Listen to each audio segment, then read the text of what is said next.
चलिए जानते हैं भारत की हर जिला, हर क्षेत्र की फटाफट बड़ी खबरों को केवल 5 मिनट में।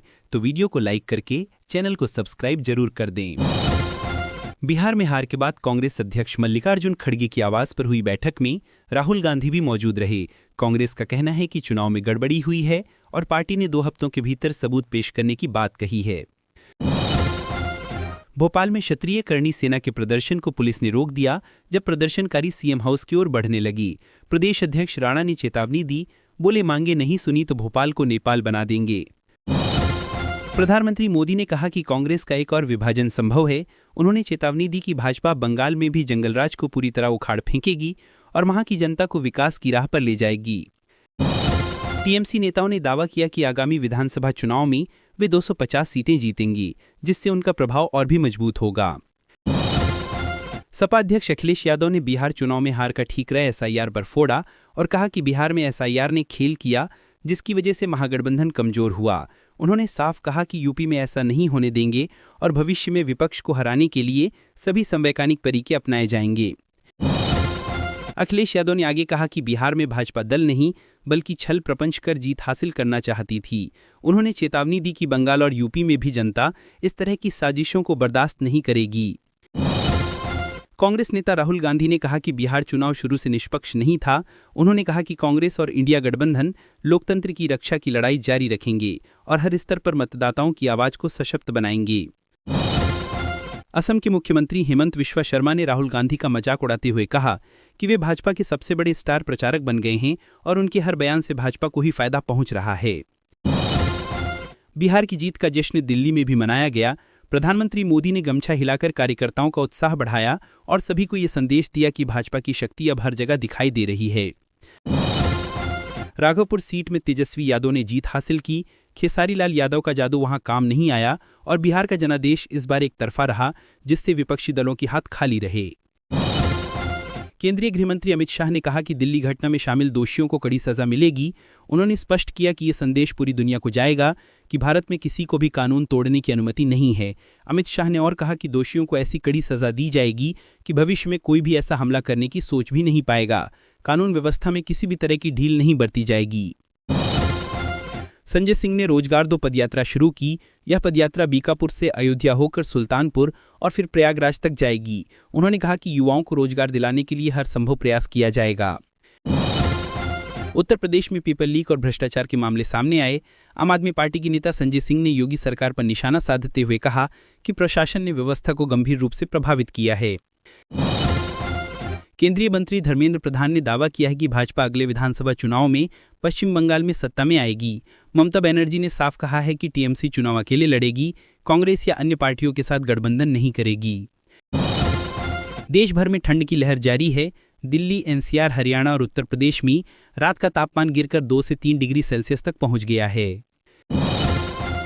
प्रधानमंत्री नरेंद्र मोदी 19 नवंबर 2025 को पीएम किसान की 21वीं किश्त सीधे किसानों के खातों में भेजेंगी। जिन किसानों ने ई-केवाईसी या बैंक विवरण अपडेट नहीं किया है, उन्हें ये लाभ नहीं मिलेगा। दिल्ली एनसीआर में घना स्मोक छाया हुआ है। इंडिया गेट इंडोनेशिया में लैंडस्लाइड से 2 लोगों की मौत हुई। दर्जनों लोग लापता हैं। राहत और बचाव का काम जारी है। स्थानीय प्रशासन और सेना लगातार बचाव अभियान चला रही है। अमेरिका ने ताइवान को $30 मिलियन का सैन्य सौदा मंजूर कर दिया है। ये पहली बार है जब ट्रंप के कार्यकाल में इस तरह की डील हुई है। देश की तिजोरी में सेंध लगी। विदेशी मुद्रा भंडार $2.7 अरब घटकर 68 अरब 73 करोड़ डॉलर पर पहुंच गया, जिससे अर्थव्यवस्था में तनाव महसूस किया जा रहा है। वर्ल्ड चैंपियन बनने के बाद रेणुका और शेफाली माता वैष्णो देवी मंदिर पहुंची। उन्होंने मां से आशीर्वाद लिया और अपनी जीत का श्रेय मां को दिया, जिससे खेल प्रेमियों में उत्साह बढ़ गया।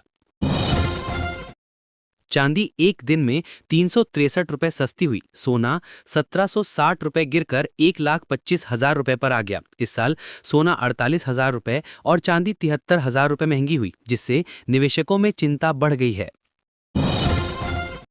अनिल अंबानी ईडी के सामने पेश नहीं हुए। उन्होंने वर्चुअल माध्यम से पेश होने की इच्छा जताई, लेकिन प्रवर्तन निदेशालय ने अपील ठुकराकर उन्हें दोबारा सम्मन भेजा, जिसे मामला और गरमाया।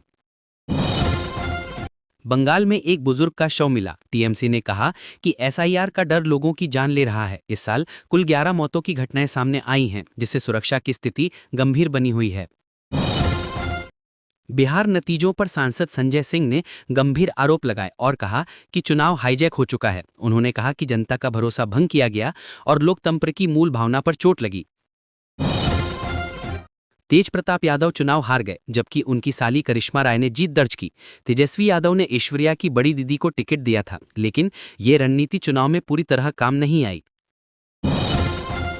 तेजस्वी यादव ने आरोप लगाया कि भाजपा के इशारे पर चुनाव आयोग पूरा खेल चला रहा है और जहां जहां महागठबंधन बढ़त बना रही है, वहां की वेबसाइट को अपडेट तक नहीं किया जा रहा है, जिससे चुनावी प्रक्रिया पर गंभीर सवाल खड़े हो रहे हैं। लालू प्रसाद यादव की बेटी रोहिणी आचार्य ने कहा कि वह राजनीति छोड़ रही हैं और अपने परिवार से भी दूरी बनाने का फैसला कर रही हैं, जिसके बाद पूरे राजनीतिक गलियारे में नई चर्चाएं शुरू हो गईं। गुजरात में प्रधानमंत्री नरेंद्र मोदी ने कांग्रेस पर आदिवासी समाज की अनदेखी करने का आरोप लगाया और कहा कि कांग्रेस ने आदिवासियों के योगदान को दशकों तक भुला दिया, जबकि केंद्र सरकार लगातार उनके हितों के लिए काम कर रही है। झारखंड के कोडरमा में एक स्कूल बस पलटने से 31 छात्राएं घायल हुईं। हादसे के बाद मौके पर अफरा तफरी मच गई और प्रशासन ने तुरंत सभी बच्चियों को अस्पताल पहुंचाया। जन स्वराज की ओर से आरोप लगाया गया कि एनडीए सरकार ने लगभग 400 करोड़ रुपए खर्च कर जनता की ही वोट खरीदने की कोशिश की, जिस पर राजनीतिक बहस और तेज हो गई।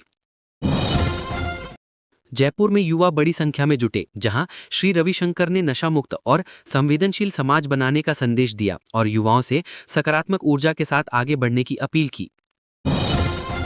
बिहार में एनडीए की जीत के बाद बाड़मेर में भाजपा कार्यकर्ताओं ने आतिशबाजी कर और मिठाई बांटकर अपनी खुशी जाहिर की और इसे विकास की जीत बताया। झारखंड का 25वां स्थापना दिवस आज मनाया जा रहा है।